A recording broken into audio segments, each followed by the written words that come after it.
Psaume 37, verset 4. Nous allons lire au nom de Jésus. Psaume chapitre 37, verset 4. Alléluia.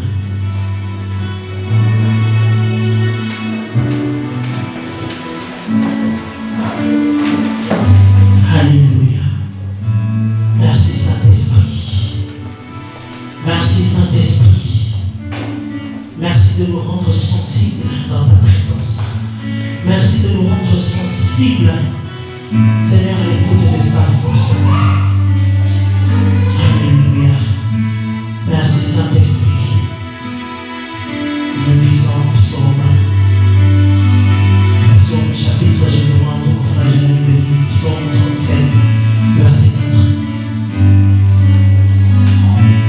Alléluia.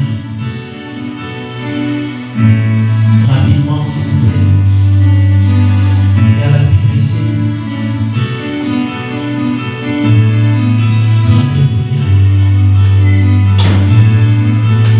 Il faut prendre le micro et lire, s'il vous plaît.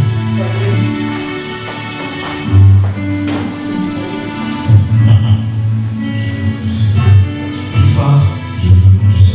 Amen. Laisse le piano, sinon on ne va pas bien l'entendre. Vas-y. Fais de l'Éternel des délices et il te donnera ce que ton cœur désire. Ton sang à l'Éternel, mets en lui ta confiance et il agira. On reprend le verset 4. Fais de l'Éternel des délices et il te donnera ce que ton cœur désire. Fais de l'Éternel tes délices et il te donnera ce que ton cœur désire. Est-ce que nous pouvons le dire ensemble? 1, 2, 3. Fais de l'Éternel tes délices et il te donnera ce que ton cœur désire. Tu peux encore le répéter? Fais de l'Éternel tes délices et il te donnera ce que ton cœur désire. Amen. Nous sommes dans la présence. Nous sommes dans sa présence. Amen. Nous allons parler. Vous allez me dire, mais quel est le rapport? Quel est le rapport avec la présence de Dieu? Tu vas me demander quel est le rapport avec sa présence d'abord. Nous allons le comprendre. Amen. Nous allons le comprendre très rapidement. Nous allons comprendre pourquoi j'ai pu associer ce thème avec ce verset. D'abord, nous allons voir ici. Amen, amen. Nous allons voir ici les délices. C'est de l'Éternel des délices. Et les délices ici, les délices, c'est tout simplement. Les délices, c'est tout simplement le plaisir vif et délicat.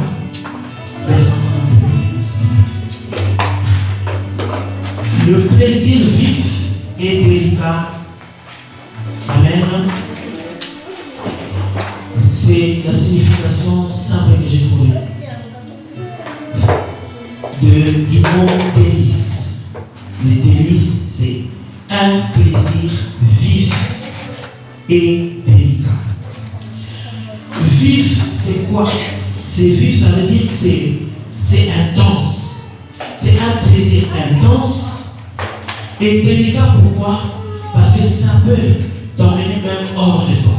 Ça peut te faire des choses même qui sont hors de toi. Amen. Il faut garder jusqu'à la fin.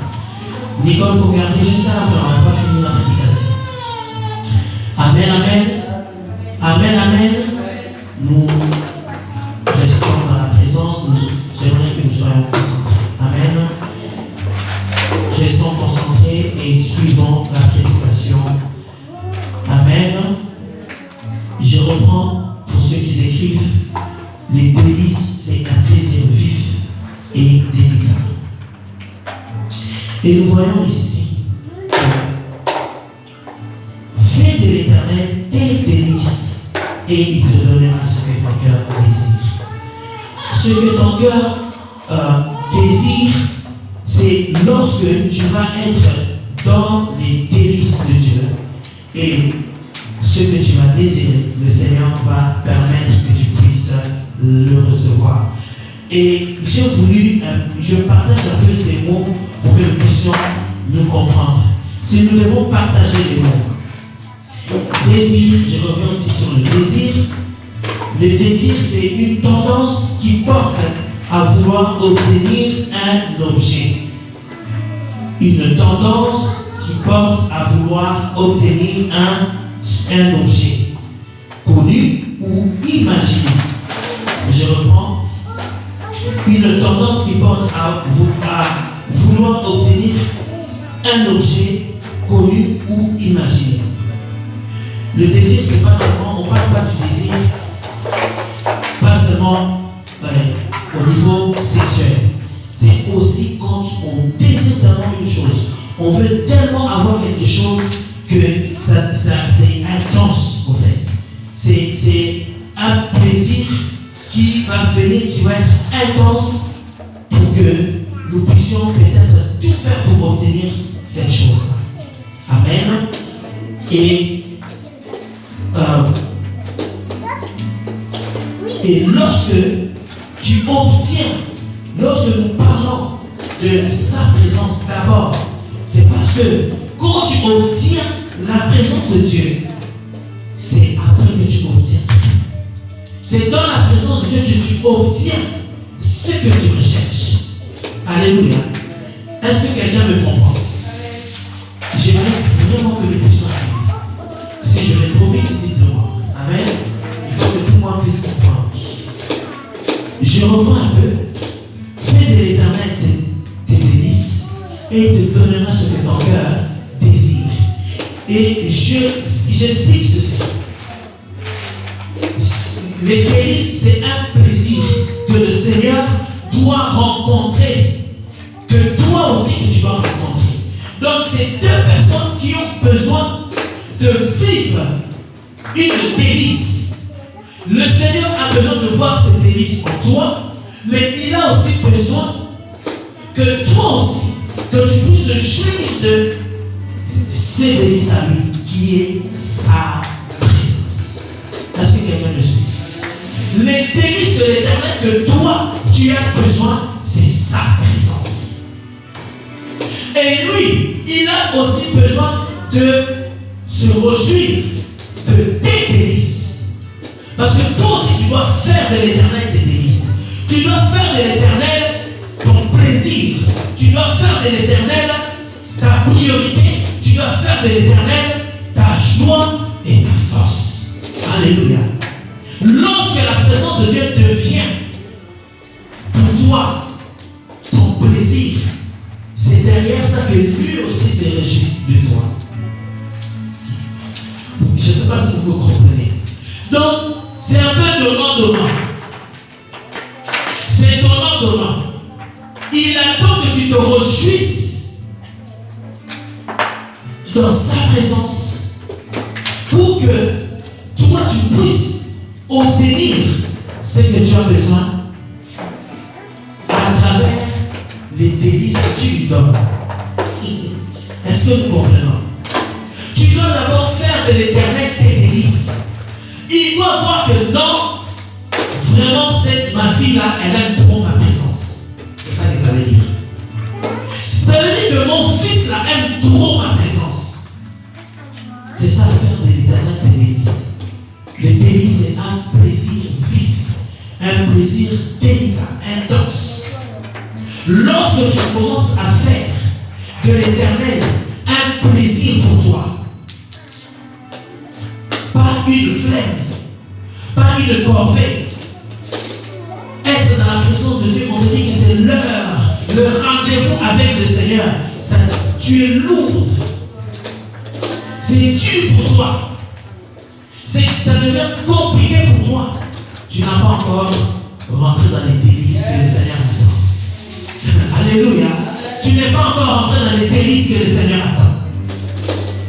La présence vive, la présence de Dieu, on est censé courir. On est censé être là le premier, être là la première. Parce que le Seigneur attend de voir que tu fais de lui tes délices. Il attend que tu fasses de lui ta joie, ton plaisir. Tant que la présence de Dieu n'est pas encore ton plaisir, ça sera difficile que tu obtiennes ce que ton cœur désire. Ça sera difficile. Alléluia. On a vu désir. Le désir, c'est une tendance qui porte à vouloir obtenir un objet inconnu ou connu ou imaginé. Donc tu attends quelque chose, tu as un projet, tu as imaginé quelque chose et tu sais que cette chose-là, il n'y a que Dieu qui peut te le donner. C'est ça que ça veut dire, que ce désir-là, devant le Seigneur, ça s'accomplit automatiquement lorsque ta vie devient un plaisir pour Dieu. Lorsque Dieu devient un plaisir pour toi, c'est que tu imagines là que le Seigneur peut faire pour toi, ça devient automatique. Est-ce que vous comprenez? Est-ce que quelqu'un m'explique? Si je prends le mot, il y a le mot désirer, on a vu, il y a le mot jouir et il y a le mot sa présence. Si tu es... Non, je ne vais pas encore aller là-bas. Jouir dans la présence de Dieu, c'est un plaisir que l'on goûte pleinement. Est-ce que nous comprenons? Le mot jouir, c'est un plaisir qu'on goûte pleinement. C'est-à-dire que tu es à fond. Est-ce que quelqu'un qui peut lever sa main que si Jésus descend maintenant, Jésus peut confirmer qu'il a vécu sa chrétienté à fond? Est-ce que quelqu'un peut confirmer? Est-ce que Jésus, non pas quelqu'un, est-ce que Jésus, parce que c'est lui qui vient confirmer, c'est lui qui voit, même lorsque nous sommes à l'église, c'est lui qui voit nos vies. Lorsque nous sommes tous seuls, c'est lui qui voit. Est-ce qu'il peut attester que tu as vécu pleinement ta chrétienté? Est-ce que tu as vécu pleinement ta foi? Il n'y a que Dieu qui peut répondre à cette question. Amen. Lorsque tu vis tes délices devant le Seigneur, ça veut dire que tu es en train de jouir pleinement. Parce que tu as goûté à Dieu. Tu as goûté à la présence de Dieu. Tu as goûté à la puissance de Dieu. Tu as goûté à ce que le Seigneur est capable de faire dans ta vie. Et tu le vis maintenant pleinement. Tu te rejouis pleinement. Tu es à fond. On n'a pas besoin de te pousser. On n'a pas besoin de te courir après. On n'a pas besoin d'être derrière toi. Parce que tu es à fond. Toi-même, tu es à fond. Amen. Amen. Toi-même, tu es à fond. Et quand tu es à fond, personne ne peut te pousser à quoi que ce soit. Amen. Amen.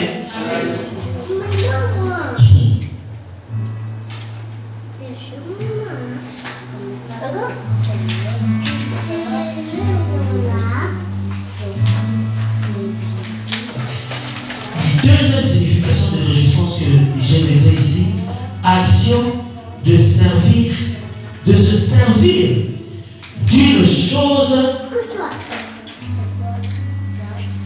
en disons d'une chose en tirer une entière satisfaction. Je reprends une action de se servir d'une chose, d'en tirer pleine satisfaction. C'est-à-dire que non seulement tu te sers d'une chose, mais ça vient aussi te satisfaire. Vous comprenez? C'est ça, jouir de la présence de Dieu. Tu te sers de ça pour ta vie, pour ta foi, mais en même temps, ça doit aussi te satisfaire. Vous comprenez?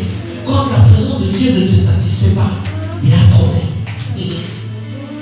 Il y a un problème. Quand tu es lourd d'être dans la présence de Dieu, quand tu as la flemme même d'être dans la présence quand je parle d'être dans la présence de Dieu, ça commence par les rendez-vous que nous avons avec le Seigneur. Amen. Est-ce que nous comprenons? Nous avons nos rendez-vous personnels avec Dieu, parce qu'en dehors de l'église, nous sommes censés avoir des relations avec Dieu. Oui ou non? Voilà. Donc, en dehors de ça, nous avons aussi des rendez-vous que nous avons avec l'Assemblée de Dieu. En commun, d'accord, et dans le même esprit.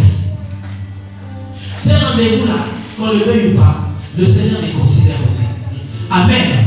Un jour, pour ceux qui n'étaient pas là, je rappelle qu'un jour, le Seigneur nous a parlé par rapport à nos prières en ligne, que nous ne devons pas les négliger, parce que le Seigneur utilise ça pour nous garder forts, nous garder, comment on appelle ça, pour nous garder forts malgré, comment dire, par rapport aux choses que nous pouvons traverser. Amen. Amen. Amen. Nous avons besoin. Il faut l'aider, il faut nous adopter parce que nous devons comprendre. Nous devons comprendre que les rendez-vous que nous avons avec le Seigneur est impératif et important. Et le Seigneur le prend en compte. Qu'on le veuille ou pas, malheureusement. Quand on vit pleinement la présence de Dieu, c'est aussi ces rendez-vous-là. Le Seigneur nous attend là. Parce qu'en ce moment-là, il y a des voix qui s'élèvent. Il y a des choses qui sont interpellées par le Seigneur. Il y a des voix qui sont... Je prends l'exemple de jeudi. Jeudi, nous avons été tellement bénis au partage. Aïe, aïe, aïe. On n'était pas beaucoup. Mais c'était très, très fort et très intense. Dommage pour toi qui n'étais pas là. Et vous savez, il y a des choses, quand le Seigneur visite, il ne revient plus du ciel. Il ne revient plus du ciel. Il vient, il dépose. Ils sont là.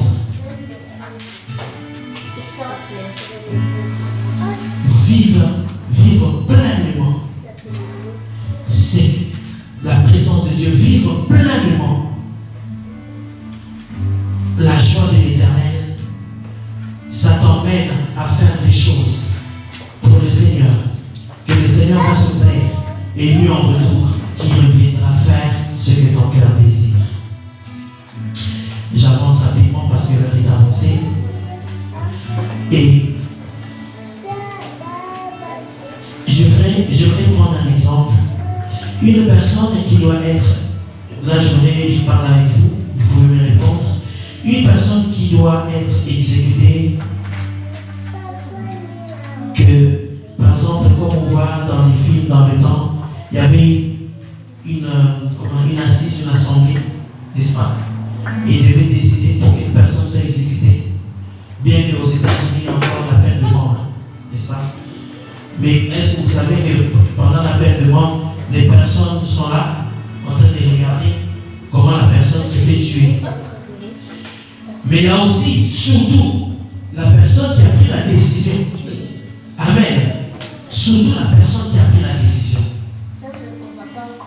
Maintenant, lorsqu'on dit, dans le 2e verset ici, la Bible dit que le frère nous a lu, recommande ton sort à l'Éternel, mets en lui toute ta confiance et il agira. Je parle du sort. Ça veut dire que ton sort est réservé dans les mains d'une personne. Ta vie est dans la main d'une personne. Maintenant,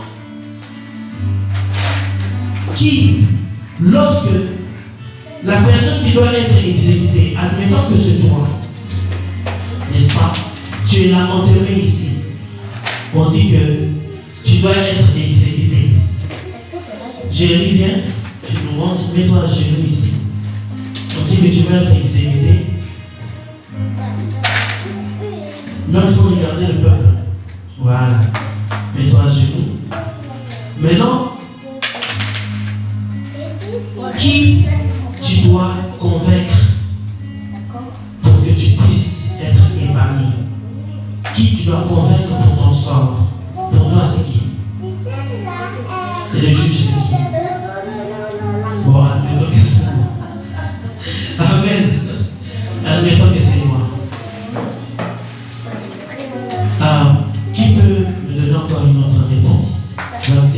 assises. Hein? Nous tous, nous faisons partie des assises. Oui.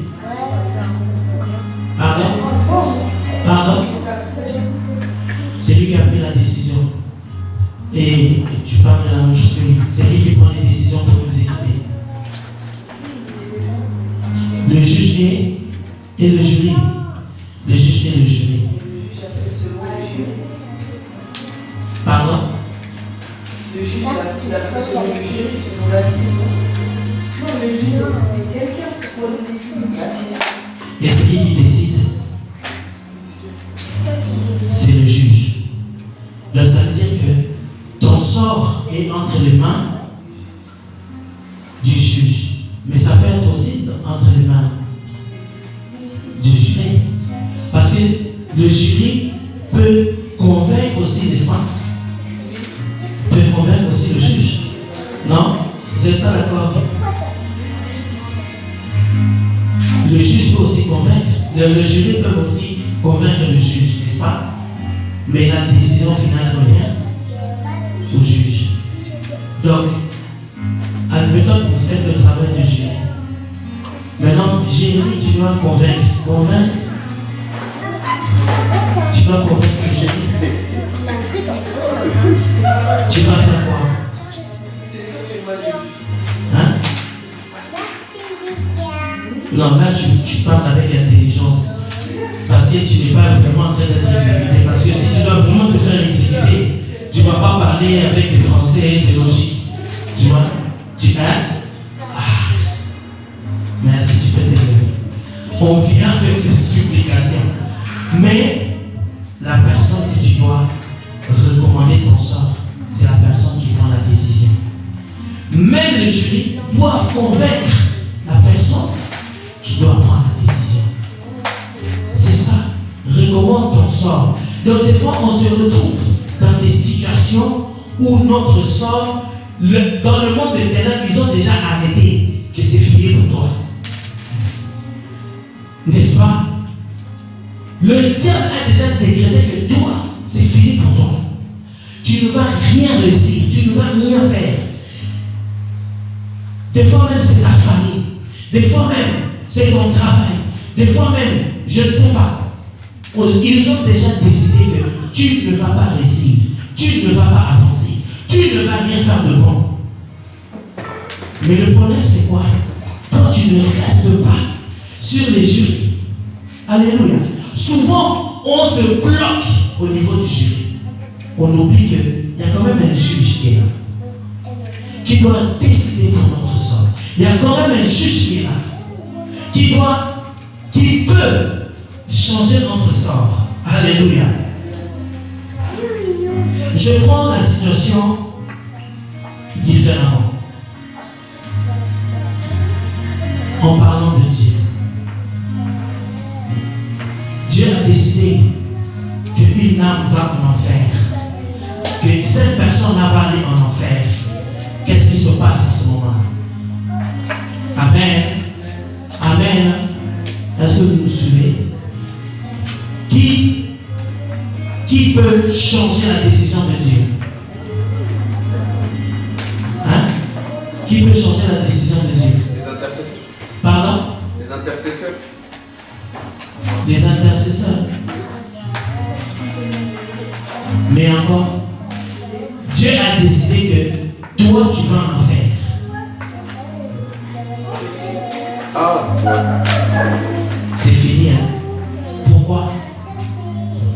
Pourquoi c'est fini? Pardon? Merci. Quand il décide, il décide.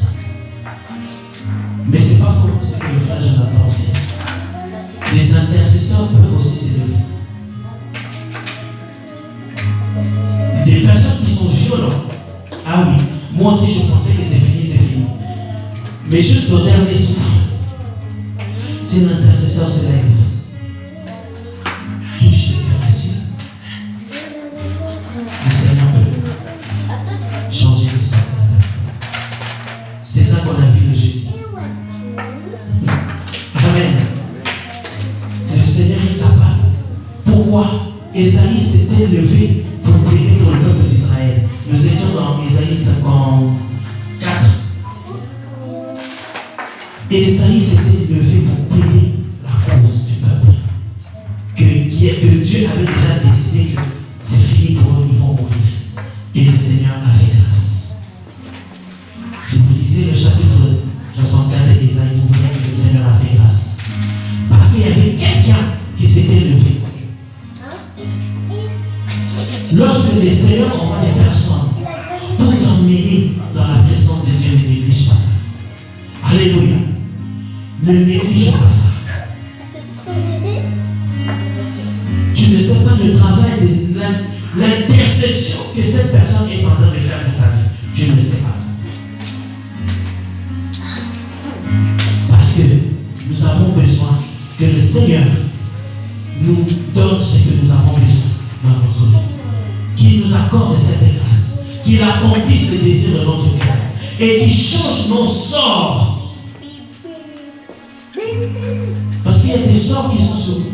Tu ne connais pas ce que tes arrière-grands-pères ont fait pour ta vie, qui ceux qu'ils ont déclaré pour vous après. Tu ne sais pas qu'est-ce que tes parents ont touché, qu'est-ce qu'ils ont dit, qu'est-ce qu'ils ont déclaré pour ta vie. Tu ne sais pas. Les sorts là, nous venons avec ça. Nous venons avec ça. Déjà celui de Adam et Ève. Nous devons d'abord nous tirer de ça. Nous avons déjà d'abord l'ancêtre. On doit d'abord enlever ça sur nous. Quand on grandit, on accepte Jésus comme Seigneur et Sauveur. Alors il pardonne nos péchés. Parce que nous sommes nés avec le péché. Bien qu'un bébé, comme nous pouvons voir ici, un bébé, c'est un ange qui ne connaît rien.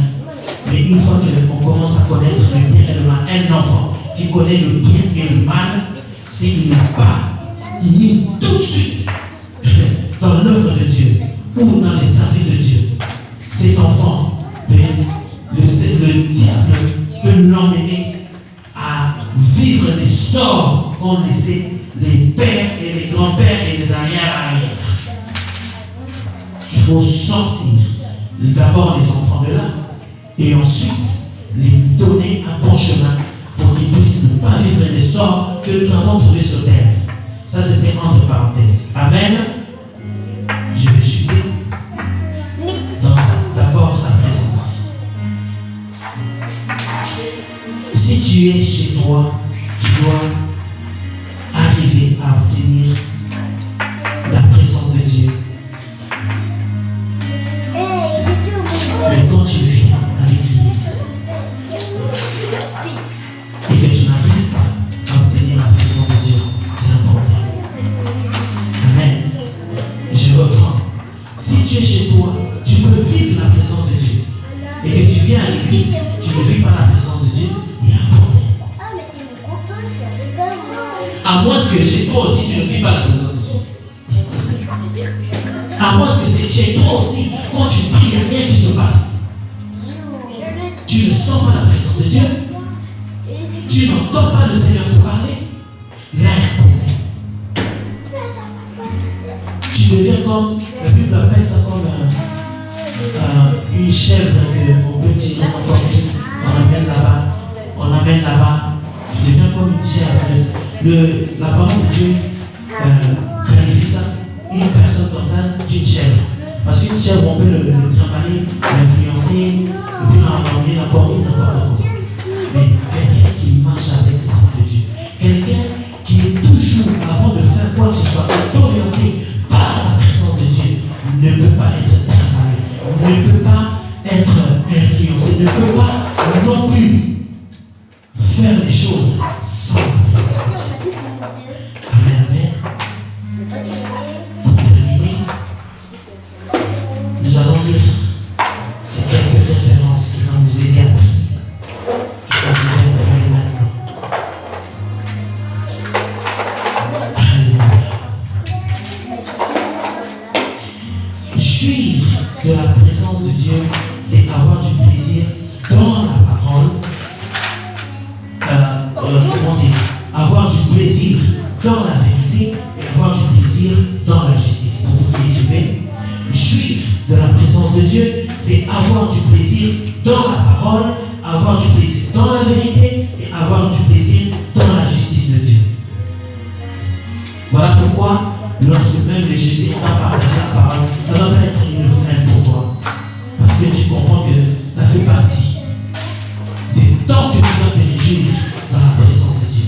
Ça ne peut pas être une freine, ça ne peut pas te déranger, ça ne peut pas te perturber. Au contraire, tu cherches les délices de Dieu. Parce que tu as des choses que le Seigneur va accomplir pour ta vie. Jean le chapitre 22, verset 26. Lisez que le verset. Frère, Jean 22, 26.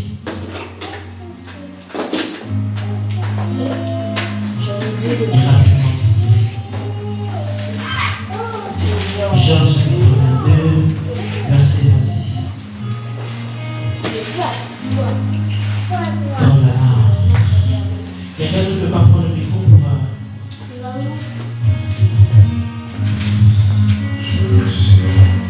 Amen. Alors tu feras du Tout-Puissant tes délices, tu élèveras vers Dieu ta face. Tu le prieras et tu t'excuseras et tu accompliras tes vœux. Juste le verset 26. Alors tu feras du Tout-Puissant tes délices, tu élèveras vers Dieu ta face. Tu élèveras vers Dieu ta face. Il faut bien articuler, sinon on n'entend pas. Tu feras de. Reprends. Tu feras. Alors tu feras du Tout-Puissant tes délices. Tu feras du Tout-Puissant tes délices. Alléluia. Tu feras du Tout-Puissant tes délices et tu élèveras vers Dieu ta face. On ne vient pas devant le Seigneur face tournée. Ça veut dire que lorsque c'est une façon de parler, ce n'est pas seulement physique, mais aussi ton cœur. Alléluia. Lorsque ton cœur est constamment dans la présence de Dieu, ta face est aussi vers Dieu. Alléluia. Est-ce que nous comprenons? Lorsque notre cœur est constamment devant la face de Dieu, notre face est aussi élevée devant la face de Dieu. Vous savez, je veux prendre cette image-là de Adam et Ève. Lorsqu'ils ont péché, qu'est-ce qu'ils ont fait? Ils ont été se cacher. C'est devant la face de Dieu qu'on se cache. Lorsque on n'est plus dans la présence de Dieu, on se cache. Mais lorsqu'on est devant la présence de Dieu, non seulement on regarde des choses, mais en plus notre face est vraiment élevée vers le Seigneur. Parce que nous sommes toujours dans le cadre de vivre pleinement ce plaisir dans le Seigneur, ce plaisir dans la présence de Dieu. Nous avançons, toujours Jean 27, jusqu'au verset 8. Et par contre, j'aimerais que, vu qu'on n'a plus le temps, que chacun puisse méditer à la maison le reste du chapitre, à partir du verset 8 jusqu'en bas. Vous pourrez méditer à la maison. Je l'ai lu, c'était très intéressant, mais malheureusement on n'a plus le temps. Job 27, verset 8. Nous allons juste lire le verset 8, mais juste le reste du chapitre, lisez à la maison. Job 27, verset 8. Je dis au mon Seigneur, Amen. Quelle espérance reste-t-il à l'impie quand Dieu coupe le fil de sa vie, quand il lui retire son âme? Quelle espérance reste-t-il à l'impie? Reste-t-il à l'impie? Nous sommes là maintenant que qu'est-ce qui peut nous faire, si vous voulez comprendre, qu'est-ce qui peut nous faire fuir la présence de Dieu? Nous sommes maintenant là. Mais je n'ai plus le temps de développer ça maintenant. Qu'est-ce qui peut nous faire fuir la présence de Dieu? C'est lorsque nous devenons impies. C'est-à-dire nous ne plaisons plus à Dieu. Je rappelle notre thème de l'année, plaît à Dieu. Amen. Plaît à Dieu. Lorsque ta vie ne plaît plus à Dieu, le Seigneur te considère comme un impie. Lorsque tu ne marches plus selon tu ne rejoues plus le cœur de Dieu, le Seigneur te met dans les sacs des impies. Et qu'est-ce qui se passe? Quand Dieu coupe le fil de sa vie, il coupe le fil de sa vie. Alléluia. Ça veut dire que c'est comme ça qu'on voit des gens, tu pries, tu vois qu'il n'y a rien qui se passe. Il faut revoir. Pour ça, quand j'ai dit revoir, Tu as dans la maison, tu ne vis pas la présence de Dieu. À l'église, tu ne vis pas la présence de Dieu. Il y a un fil qui est coupé quelque part. Alléluia. Il y a un fil qui est coupé quelque part. Fini le verset. Quand il lui retire son âme. Quand le fil est coupé, le Seigneur, il retire son âme. Vous pourrez, il y a plusieurs exemples comme ça jusqu'à la fin. Et nous allons sauter, nous prenons Ésaïe 54, verset 8. Et nous terminerons dans Jean 15, 7. Ésaïe 54, 8. Oui. Dans un instant de colère, je t'avais un moment dérobé ma face. Mais avec un amour éternel, j'aurai compassion de toi, dit ton Rédempteur l'Éternel. Ésaïe 54, verset 8. La Bible dit, à un moment dans la colère, je t'avais retiré quoi? Ma face. Ma face. Lorsque, là, c'est la suite quand vous allez finir Job 27, 8, vous allez comprendre l'enchaînement de ce verset, Ésaïe 54, 8. Le Seigneur dit, lorsque, par colère, c'est ça qu'on a vu aussi, vous pouvez aussi retrouver ça dans Ésaïe 64, on a vu ça jeudi. Lorsque le Seigneur est en colère, il est capable non seulement de retirer quoi? Sa face. Ça veut dire que tu as beau te mettre à genoux, tu as beau appuyer la grâce de Dieu, le Seigneur va fermer sa face. C'est-à-dire qu'on est aussi capable, lorsque nous ne sommes pas en train de faire de l'Éternel nos délices, nous sommes en train d'attirer aussi la colère de Dieu. Surtout si tu as été choisi de Dieu. Si tu étais destiné en enfer, ça c'est autre chose. Mais si tu as été choisi de Dieu, lorsque tu n'es pas en train de plaire à Dieu, Dieu est en train d'attirer sa colère. Et lorsque le Seigneur est en colère, qu'est-ce qui se passe? Il enlève sa face. Il enlève sa face. Tu ne pourras plus voir la face de Dieu. Tu ne pourras plus vivre le toucher de Dieu. Tu ne pourras plus palper la puissance de Dieu. Tu ne pourras plus voir la gloire de Dieu. Une fois on était à Taval, j'ai parlé sur la gloire de Dieu. Dans la gloire de Dieu, on parle de la gloire. Mais c'est tout ce que nous avons besoin qui se trouve dans la gloire. Tout ce que nous avons besoin, ça se trouve dans la gloire de Dieu. Donc à chaque fois que tu plais à Dieu, à chaque fois que tu cherches la face de Dieu, à chaque fois que tu réponds à la présence de Dieu, tu es en train d'attirer la gloire de Dieu. Et quand tu attires la gloire de Dieu, tu attires aussi ce que tu as besoin. Que le Seigneur fasse pour toi. Amen. Et nous terminons Jean 15, verset 7. Si vous demeurez en moi et que mes paroles demeurent en vous, demandez ce que vous voudrez et cela vous sera accordé. Oh là là, répète encore. Si vous demeurez en moi et que mes paroles demeurent en vous, demandez ce que vous voudrez et cela vous sera accordé. Je crois qu'une troisième fois, ça va nous faire du bien. Si vous demeurez en moi. Si vous demeurez en moi là c'est quoi? Dieu on ne le voit pas. Dieu est esprit. Si tu demeures dans la présence du Saint-Esprit, si tu demeures dans la parole de Dieu, si tu demeures dans la vérité de Dieu, si tu demeures dans la justice de Dieu, si tu demeures en moi, pour voir Jésus, c'est sa parole. Pour voir Jésus, c'est sa présence. C'est pas juste des fables, c'est pas juste l'imagination. C'est la réalité de ceux qui cherchent Dieu. C'est la réalité de ceux qui attendent que le Seigneur agisse dans leur vie. Alléluia. Il n'y a pas une deuxième réalité. Tu demeures en lui et il demeure à toi. C'est la même chose. Fais de l'Éternel tes délices. Il te donnera ce que ton cœur désire. Lorsque tu fais de ta vie les délices de Dieu, et lui en retour il fait quoi? Il accomplit les désirs de ton cœur. Lorsque tu demeures en lui, il demeure en toi. Dites-moi, dans une maison, tu vis avec des gens. Une maman qui se respecte, une maman a été bien éduqué, c'est faire quoi? Donner une bonne nourriture au bon moment à sa maison. Et qu'est-ce qui se passe? Ça veut dire qu'une maman n'attend pas. Quand vous venez le soir, vous ne trouvez pas la nourriture? Ça veut dire quoi? Il y a quelqu'un qui a dû penser que non, j'attends pas qu'on me demande, mais je fais. Je pense que ici, il y a maman Naomi, il y a maman Keren qui ont des enfants à la maison, il y a maman Zuzi qui a des enfants à la maison. Tu es maman, pourquoi je dis? Tu as pas d'enfant, ma chère amie. Tu es maman. Que tu le veuilles ou pas. Amen.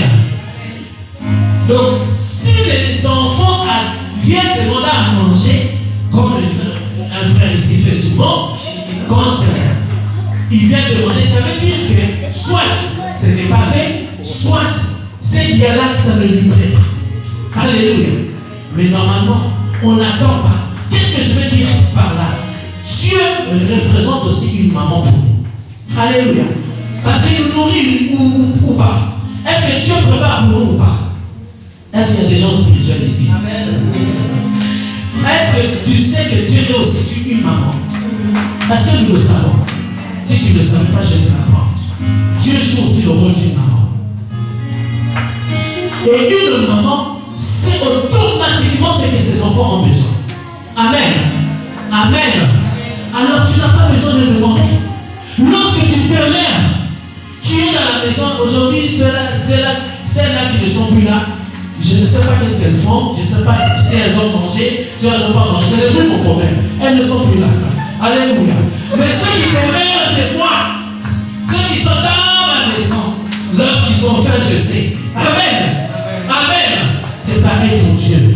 Lorsque tu as faim, il voit, il sait. Lorsque tu as soif, il voit, il sait. Lorsque tu n'as pas besoin de demander, parce que tu demeures déjà en lui, et lui il demeure en toi. Et comme lui aussi demeure en toi, tout ce que tu as besoin, tout ce que tu demanderas, il fera quoi?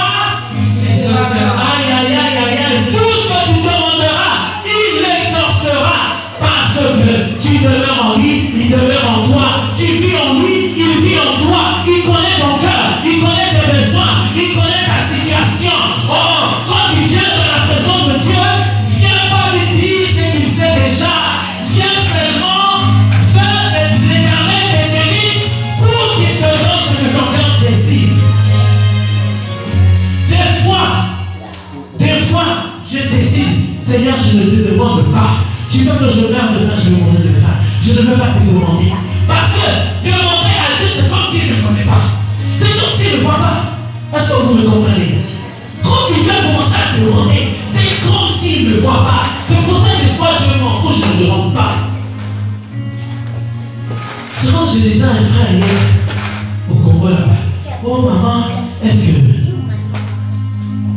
Il me dit, je suis de... Je ne sais pas prononcer. Oui, le mot. J'essaie de le prononcer. J'étais responsable là-bas. Maintenant, je suis en Acadie. Est-ce que tu peux envoyer qu'on puisse? Est-ce que tu peux me recommander à la paroisse de Acadie? Je dis, frère, je lui ai parlé comme je vous parle. Il y a des gens, ils viennent titiller au moment où il faut parler. Je dis, frère, tu sors d'où? Oh non, je suis de l'unité évangélique. Non, tu n'es pas de l'unité évangélique. Tu n'es pas de l'unité évangélique. Ta propre maison, on doit te recommander d'aller prier. Tu sors d'où? Je vais poser la question, qui t'a élevé? Serviteur à l'unité évangélique. Qui t'a enseigné la parole à l'unité évangélique? Moi, je quitte l'Europe, je viens à Kinshasa. Je ne peux pas passer le dimanche sans aller dans ma maison et élever le nom du Seigneur. Le Dieu de cette maison-là. Mais toi, tu quittes un autre quartier ou une autre ville pour aller dans une autre ville et tu sais qu'il y a une unité évangélique là-bas. Tu ne vas pas prier et tu attends que la responsable te recommande pour que tu ailles. Tu sors d'où? Je ne te connais pas. Tu n'es pas l'enfant de la maison. Va prier Dieu. Va te voir ce qu'on t'a enseigné. Il est resté comme il a dit. Parlez. Parce que je vais vraiment poser la question.